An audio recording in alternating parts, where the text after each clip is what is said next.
আমি চেষ্টা করছি আমাদের সরকারের অনুমতিক্রমে যে ইনল্যান্ড পোর্ট কয়েকটি পোর্ট পাবলিকের হাতে দেওয়ার জন্য। কারণ সরকার এই ধরনের ব্যবসা সরকার করতে পারে না। আপনারা জানেন চট্টগ্রাম পোর্ট অত্যন্ত মুনাফার জায়গা আছে এবং চট্টগ্রাম পোর্টের যে উন্নতি হয়েছে সেটা আপনাদের সামনেই আছে। এটা অক্লান্ত পরিশ্রম পোর্ট অথরিটি, সেই সাথে মন্ত্রণালয়। আমি এ নিয়ে চট্টগ্রাম পোর্ট দেখতে এসেছি, এই সেকেন্ড টাইম এসেছি। এর মধ্যে উইদিন 3 মান্থস, একদিন 3 দিন থেকে গেছে, আজ এবারও 3 দিন থেকে যাবে। পোর্টের যে সমস্ত সমস্যা এগুলো দূর করার চেষ্টা করছি আমি এবং আমাদের সরকার। আমি বলবো যে আমরা এই চিটাগংয়ে ফরেন ডাইরেক্ট ইনভেস্টমেন্টের ব্যবস্থা করছি। এখানে এই ডাইরেক্ট ইনভেস্টমেন্ট হলে শুধু ইনভেস্টমেন্ট হবে না, আমার কাছে যে সমস্ত তথ্য আসছে এবং বলছে যে আমরা কয়েকটি মিডল ইস্টার্ন কান্ট্রি এই পোর্টে এবং অন্যান্য পোর্টে বে টার্মিনালে ইনভেস্ট করতে চাচ্ছে to the tune of $1.8 billion. World bank আমার সাথে মিটিং করেছে, তারা $680 মিলিয়ন নিয়ে বসে আছে। বললো যেদিন আপনি তৈরি হয়ে যেন আমরা সাইন করবো আপনার বে টার্মিনালের জন্য। এবং এতে কী হবে, চট্টগ্রাম অঞ্চলের যারা শ্রমিক আছেন তারা অধিকতর চাকরির সুযোগ হবে। এবং এইটির সাথে আমি আপনাদেরকে অ্যাসিওরেন্স দিচ্ছি যে যারাই আসুন না কেন বর্তমান পে স্কেল থেকে আরও বেশি পে স্কেল পাবেন আমাদের শ্রমিকরা। কাজেই এই বন্দর থেকে আপনাদের বিশেষ করে চট্টগ্রামবাসীদের যে আশা প্রত্যাশা আছে সেটা আমি কোনোভাবেই একটি বা দুটি বা 4টি-5টি লোকের হাতের জিম্মি হয়ে রাখতে চাচ্ছি না। আপনাদের সহযোগিতা করবেন। যদিও বন্দরে কোনো শেয়ার হোল্ডার নেই, কিন্তু যারা চট্টগ্রামবাসী এখানে আছেন এটা তাদের জন্য অত্যন্ত গর্বের বিষয় হবে যে এই চিটাগং পোর্টটি আন্তর্জাতিক মানে আরও উন্নত হচ্ছে। এখনই টার্নার অ্যারাউন্ড টাইম অনেক কম। এই পরিশ্রম সবার, আপনাদের এবং সবাই।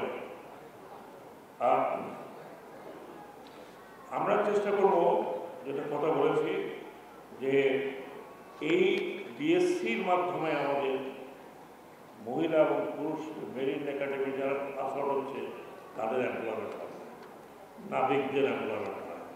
তো সেটার জন্য আমাদের যাওয়ার দরকার। আশা করি আগামী 2 বছরের মধ্যে আপনাদের শেয়ারের হোল্ডার যারা আছেন তারা দেখবেন আরও 6টি কি 7টি কি 8টি জাহাজ একসাথে জয়েন করেছে। আমি আশা করব যে আগামীতে যখন এজিএম হবে তখন হয়তো আপনারা সুখবর পাবেন যে আপনাদের শেয়ার, আপনাদের ডিভিডেন্ড আরও বেড়েছে। একজন এখানে বলেছেন যে বাংলাদেশে বেশ কয়েক বছর এজিএম করে না। এজিএম করলেও অনেকে রাতের বেলা করে, শেয়ার হোল্ডাররা জানিয়ে না, এবং কী শেয়ার কী ডিভিডেন্ড দেয় আপনারা ভালো করে জানেন। কিন্তু আমরা রাতের বেলা না, দিনের বেলায় আপনাদের দেখে এখানে আমরা এজিএম করছি। এটা একটা বিরল দৃষ্টান্ত হবে।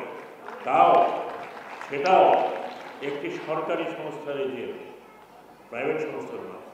তো আমি সর্বশেষে আপনাদের মঙ্গল কামনা করছি। আপনারা আমাদের সাথে থাকবেন, আপনারা বিএসসির উপরে বিশ্বাস রাখবেন, আমাদের এই শিপিং মিনিস্ট্রির উপরে বিশ্বাস রাখবেন। যেটা আমি আপনাকে বলেছি, আমরা অত্যন্ত নিষ্ঠার সাথে কাজ করছি, এই সরকার অত্যন্ত নিষ্ঠার সাথে কাজ করছে। যত বদনামি করুন, এই 3 মাস বা 4 মাসের কাছাকাছি আপনারা কখনো শোনেন নাই যে 1000 কোটি টাকা পাচার হয়ে গেছে। এখানে যারা কাজ করছেন হয়তো তাদের অনেকের, আমাদের মতো অনেকেরই অ্যাডমিনিস্ট্রেটিভ নলেজ কম থাকতে পারে, কিন্তু কোনো অসৎ ব্যক্তি আমাদের ক্যাবিনেটে নেই, টপ টু বটম। তো আমি আপনাদের বিশ্বাস দিতে চাই, আপনাদের উপরে বিশ্বাস রাখতে চাই, আপনারা আমাদের উপরে বিশ্বাস রাখবেন। আমি আবার আমার দেরিতে পৌঁছার জন্য, আপনাদেরকে এতটা সময় দিতে করার জন্য আপনাদের কাছে ক্ষমা চাচ্ছি, আমি দুঃখিত। যা হয়েছে সেটা আমার বিয়ন্ড মাই কন্ট্রোল, আমার কন্ট্রোলের বাহিরে। আমি বলছি আমি খুব সকালে আসতে চাচ্ছিলাম, তো আমি অনেক কিছু হয়তো বলতে পারিনি আপনাদের কাছে। সবাই সকলে বলেছেন, আমাদের জন্য দোয়া করবেন, আপনারা আমাদের সাথে থাকবেন, আমাদের উপরে বিশ্বাস রাখবেন। এবং আমি এমডি বিএসসিকে ধন্যবাদ জানাচ্ছি, অত্যন্ত অক্লান্ত পরিশ্রম করছেন তিনি। এবং যে সমস্ত জায়গা বিএসসির আছে সেগুলোকে কমার্শিয়ালি ইউটিলাইজ করছেন। এবং কমোডর মালিক যাতে ভবিষ্যতে তার ক্ষেত্রে আরও উন্নতি করে, এই দোয়া আমি করছি, আপনাদের কাছ থেকে সেই দোয়া চাচ্ছি করে আপনাদেরকে অশেষ ধন্যবাদ দিয়ে শেষ করছি। আমাদের আবার দেখা হবে।